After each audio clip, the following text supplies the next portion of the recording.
एक बार फिर से स्वागत आप सबका हमारे YouTube चैनल में। पूर्व के वीडियो में हमने नई शिक्षा नीति से संबंधित महत्वपूर्ण प्रश्न पढ़े थे। आज उसी नई शिक्षा नीति के तहत बुनियादी साक्षरता एवं संख्या ज्ञान संबंधी जो टॉपिक है उसके बारे में हम चर्चा करेंगे और इससे संबंधित महत्वपूर्ण प्रश्नों पर चर्चा करेंगे। ये जो टॉपिक है बुनियादी साक्षरता एवं संख्या ज्ञान, ये रिट में फर्स्ट टॉपिक दिया गया है। रिट के साथ साथ ये सेकंड ग्रेड में भी है, फर्स्ट ग्रेड में भी है। तो हम चर्चा करते हैं आज के पहले प्रश्न की। तो अपना पहला प्रश्न है, नेप 2020 में प्रारंभिक बाल्यावस्था देखभाल और शिक्षा के स्तर को क्या नाम दिया गया है। अपने टॉपिक से ही रिलेटिव फर्स्ट क्वेश्चन है कि प्रारंभिक बाल्यावस्था देखभाल और शिक्षा के स्तर को क्या नाम दिया गया है। तो सबसे पहला बिंदु है अपना बुनियादी स्तर, दूसरा है पूर्व प्राथमिक स्तर और तीसरा है सीखने की नींव, चौथा है आधारभूत स्तर। तो और पांचवा अपना अनुत्तरित। आपकी जानकारी के लिए बता दूं कि रिट में अभी 5 विकल्प आएंगे, कोई नेगेटिव मार्किंग नहीं है।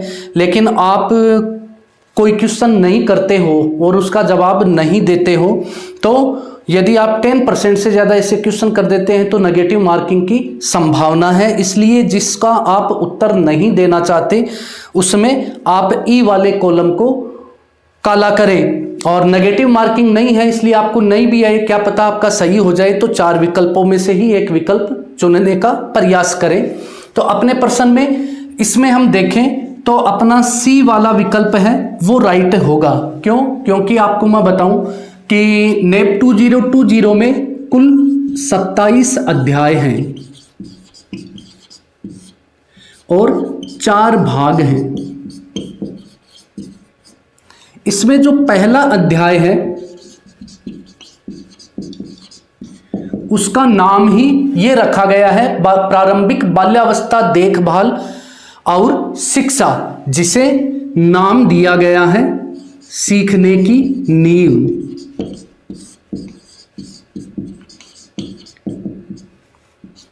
इसलिए अपना आंसर सीखने की नींव के हिसाब से राइट होगा सी ऑप्शन। नेक्स्ट प्रश्न, किस वर्ष की आयु तक बालक के मस्तिष्क का 85% विकास हो जाता है। फर्स्ट है 3 वर्ष की आयु, दूसरा है 6 वर्ष, तीसरा 12 वर्ष और चौथा 16 वर्ष। तो 6 वर्ष की आयु, इसका आंसर होगा 6 वर्ष की आयु तक बालक के मस्तिष्क का लगभग 85% विकास पूर्ण हो चुका होता है। इसीलिए इसे सीखने की नींव कहा गया है और ECCE कोर्स डेवलप किया गया है। अगला प्रश्न, ECCE का पूर्ण रूप क्या है, यानी इसकी फुल फॉर्म बतानी है हमें। तो पहले विकल्प में लिखा हुआ है early child care and education, सही नहीं है क्योंकि चाइल्ड की जगह यहां पे चाइल्डहुड है, बाल्यावस्था या बचपन। दूसरा है एवरी चाइल्ड, तो इसमें भी चाइल्डहुड नाम नहीं है, यह भी गलत है। और तीसरा अपना विकल्प है every childhood care and education, यह भी सही नहीं है क्योंकि अर्ली नाम दिया हुआ है, इसमें एवरी लिखा हुआ है। चौथा विकल्प है early childhood care and education, ये वाला सही होगा। प्रारंभिक बाल्यावस्था या प्रारंभिक बचपन देखभाल और शिक्षा, तो ECCE का पूर्ण रूप हुआ early childhood care and education. अगला प्रश्न,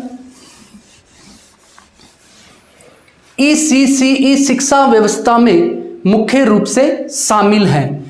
हमें पूछा गया है ECCE की शिक्षा में क्या क्या शामिल है। यानी हम देखें तो प्रारंभिक बाल्यावस्था की देखभाल और शिक्षा में बालक का सर्वांगीण विकास और उसे गुणवत्तापूर्ण शिक्षा देने का प्रयास किया गया है ताकि उसका सर्वांगीण विकास हो सके। तो इसमें शिक्षा के कौन कौन से रूप शामिल है हमें वो देखना है। तो विकल्प फर्स्ट है लचीली और बहुआयामी शिक्षा, राइट है क्योंकि बचपन की देखभाल शामिल है, तो इसमें लचीली शिक्षा व्यवस्था रखी गई है। बच्चा खेल खेल में सीखे, बहुस्तरीय और खेल आधारित शिक्षा, ये भी राइट है। तीसरा है गतिविधि आधारित, गतिविधि यानी एक्टिविटी आधारित और खोज आधारित शिक्षा, ये भी राइट है। तो इस हिसाब से हम देखें तो अपना आंसर निकल कर आता है डी वाला, अर्थात ECCE में early childhood care and education में लचीली और बहुआयामी शिक्षा, बहुस्तरीय और खेल आधारित शिक्षा तथा गतिविधि आधारित और खोज आधारित शिक्षा का समुचित प्रावधान किया गया है। तो इसमें डी वाला ऑप्शन राइट होगा। नेक्स्ट क्वेश्चन, अपना प्रश्न है ECCE का समग्र उद्देश्य क्या है, यानी इसका लक्ष्य क्या है। तो फर्स्ट देखें, इसमें दो कथन दे रखे हैं। पहला है बालक का शारीरिक भौतिक विकास, संज्ञानात्मक विकास, सामाजिक स्वयंगात्मक, नैतिक विकास और सांस्कृतिक विकास। तो हम देखें नेप 2020 बालक के सर्वांगीण विकास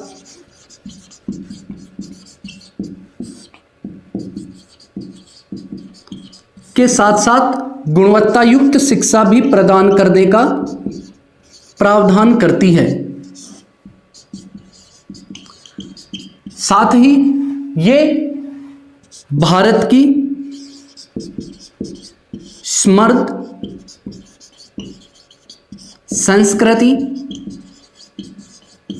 को जोड़ने का प्रयास करती है। तो इस संदर्भ में हम देखें तो बालक का सर्वांगीण विकास में शारीरिक विकास भी आएगा, संज्ञानात्मक विकास यानी बौद्धिक विकास आएगा, IQ, सामाजिक स्वयंगात्मक इमोशनल इंटेलिजेंस यहाँ पे आ गई, संस्कृति से संबंधित समाज के बारे में ज्ञान और संस्कृति के बारे में ज्ञान, सामाजिक स्वयंगात्मक और नैतिक विकास करना और सांस्कृतिक विकास करना।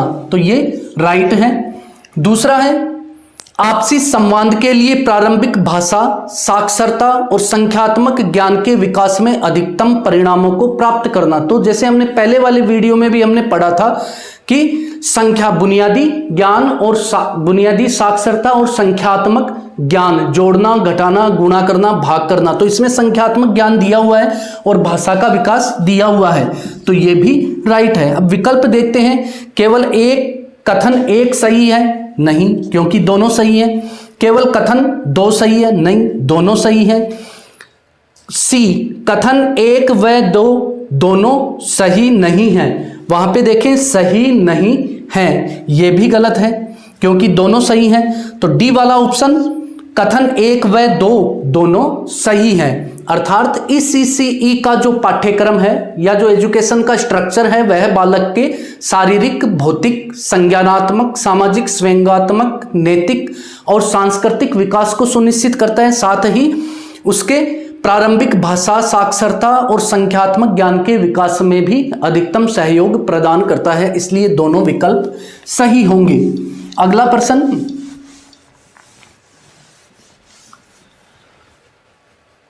अगला क्वेश्चन है नेप 2020 के तहत ECCA के गुणवत्तापूर्ण शिक्षा के सार्वभौमिक लक्ष्य को किस वर्ष तक प्राप्त करने का प्रावधान किया गया है, यानी प्री प्राइमरी एजुकेशन का जो लेवल है 3 से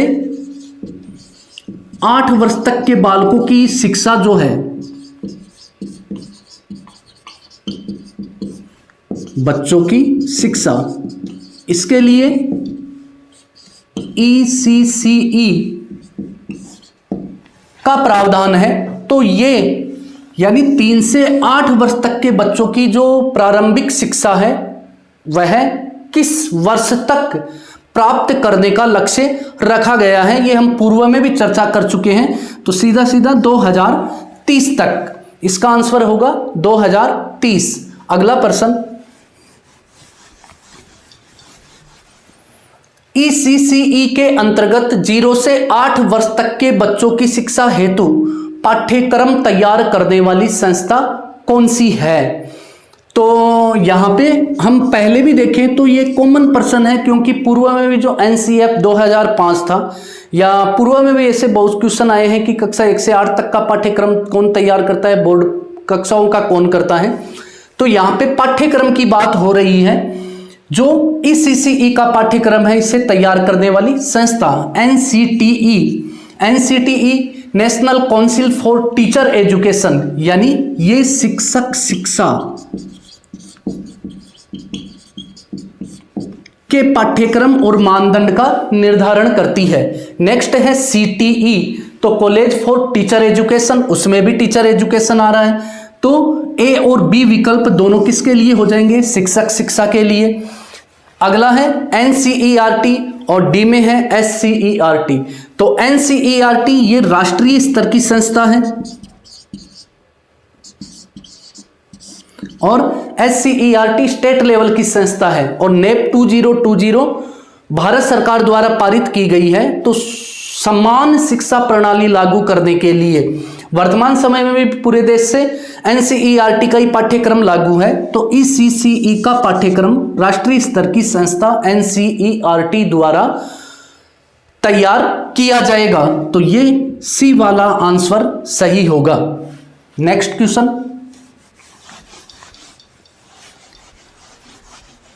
अगला प्रश्न है NCERT द्वारा 8 वर्ष की आयु तक के बालकों हेतु NCPF-ECCE पाठ्यक्रम और शैक्षणिक ढांचा 2 भागों में विकसित किया जाएगा। ये 2 भाग कौन कौन से हैं? तो NCPF यहां पे हम देखें तो national curricular and pedagogical framework for ECCE, यानी ECCE प्रारंभिक बाल्यावस्था देखभाल और शिक्षा। पाठ्यक्रम का नाम तो सिर्फ इतना ही है NCPF national curricular and pedagogical framework. इसके 0 से 8 वर्ष तक को 2 भागों में बांटा गया है। अभी हमने देखा कि बच्चा प्री प्राइमरी में प्रवेश कौन सी उम्र में लेता है? 3 वर्ष की आयु में लेता है और वह 3 से 5 वर्ष की आयु तक आंगनबाड़ी या बाल वाटिका में अनौपचारिक शिक्षा प्राप्त करेगा और उसके बाद में 6 से 8 वर्ष तक वह प्री स्कूल में यानी पूर्व प्राथमिक विद्यालय में औपचारिक शिक्षा प्राप्त करेगा। तो पढ़ने का तो प्रावधान 3 वर्ष से स्टार्ट होता है, 3 से 8 वर्ष का, लेकिन NCERT ने 0 से 8 वर्ष तक के बालकों के लिए पाठ्यक्रम को 2 भागों में विभाजित किया है। वो भाग है, फर्स्ट भाग है 0 से 3 वर्ष और दूसरा है 3 से 8 वर्ष। ये 2 भाग निर्धारित किए हैं। तो विकल्प में हम देखें, फर्स्ट दे रखा है 3 से 5 एवं 6 से 8 के लिए, तो ये गलत हो जाता है। दूसरा है 0 से 3 एवं 3 से 8 वर्ष के लिए, तो ये वाला विकल्प अपना राइट होता है। अर्थात NCERT ECCE के पाठ्यक्रम को national curricular and pedagogical framework को 2 भागों में डिवाइड करता है, जो 0 से 8 वर्ष तक के लिए है। और फर्स्ट सब फ्रेमवर्क जो है वो है 0 से 3 वर्ष के लिए, यानी ये माता पिता का कर्तव्य है कि इस समय वो बच्चे को किस आधार पर सिखाएं। और दूसरा जो आंगनबाड़ी से स्टार्ट होता है वो है 3 से 8 वर्ष तक का। अगला प्रश्न,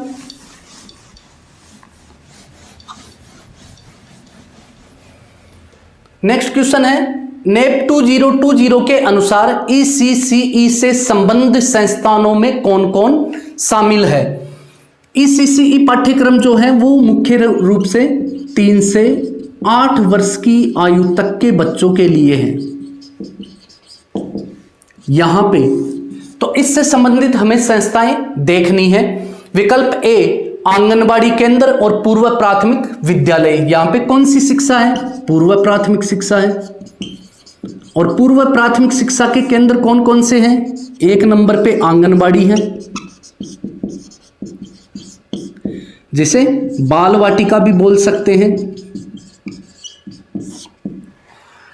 और 2 नंबर पे अपना यहाँ पे पूर्व प्राथमिक शिक्षा है तो पूर्व प्राथमिक स्कूल शामिल होंगी, जो केवल राजस्थान में एक अजमेर में थी और अभी जगह जगह खोल दी जाएंगी नेशनल एजुकेशन पॉलिसी द्वारा। दूसरा तो पहला विकल्प अपना सही हो जाता है आंगनबाड़ी केंद्र और पूर्व प्राथमिक विद्यालय। दूसरा है प्राथमिक विद्यालयों के साथ स्थित आंगनबाड़ी केंद्र। तो आपने देखा होगा कि कई गांवों में ऐसी व्यवस्थाएं हैं जहां पे प्राथमिक स्तर की जो यानी प्राइमरी स्कूल है वहीं पे साथ साथ आंगनबाड़ी केंद्र खोले गए हैं। तो यह भी सही है क्योंकि आंगनबाड़ी का नाम आ रहा है। तीसरा है प्राथमिक विद्यालयों के साथ स्थित पूर्व प्राथमिक विद्यालय जिन्हें चलते हुए लगभग 5 से 6 वर्ष व्यतीत हो चुके हैं। तो यहां पे भी पूर्व प्राथमिक विद्यालय का नाम आ रहा है, तो यह भी सही है। तो इस हिसाब से हम देखें तो आंसर होगा डी, उपयुक्त सभी, अर्थात 3 से 8 वर्ष की शिक्षा के लिए आंगनबाड़ी एवं बाल वाटिका। और आदिवासी बहुल क्षेत्र जो है, आदिवासी क्षेत्रों में इसे आश्रमशाला कहा गया है। याद रखें ये 3 चीज हैं, आंगनबाड़ी, पूर्व प्राथमिक विद्यालय और तीसरा आदिवासी क्षेत्रों में आश्रमशाला। ये 3 तो वैसे ही हो गई और आंगनबाड़ी को हम या फिर 3 से 5 वर्ष तक की शिक्षा बच्चा जहां पे प्राप्त करता है उसको बाल वाटिका नाम दिया गया है और प्राथमिक विद्यालय शामिल ही हैं। नेक्स्ट क्वेश्चन,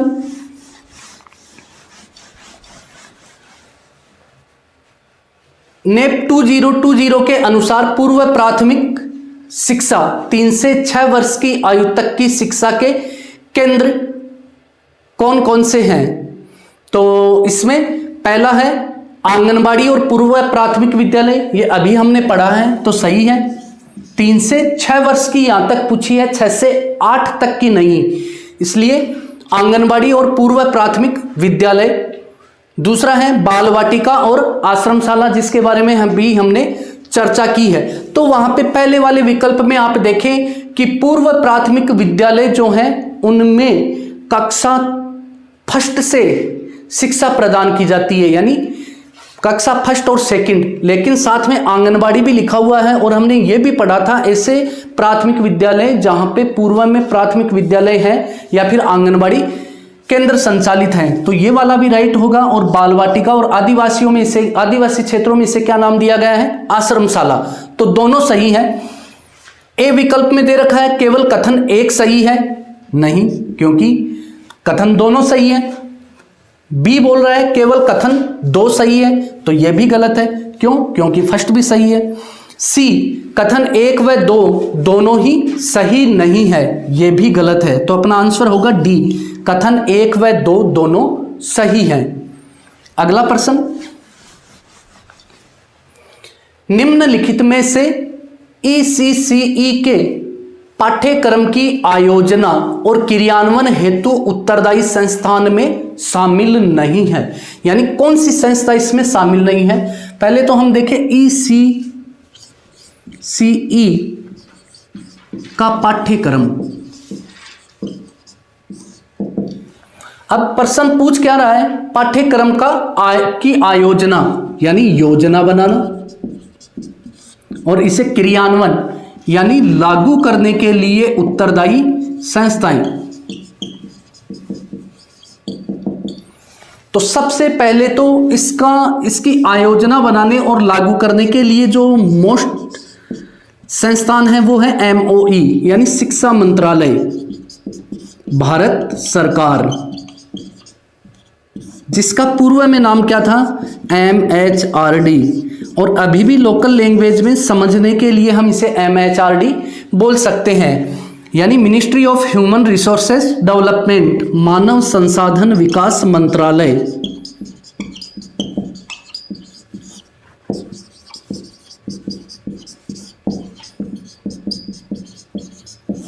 याद रखें कि यहां पे पाठ्यक्रम की योजना बनाने और लागू करने का दिया गया है, न कि ये कि इसका पाठ्यक्रम तैयार कौन करेगा। तो पाठ्यक्रम तैयार करने का कार्य तो पूर्व में हम पढ़ चुके हैं, कौन करेगा? NCERT।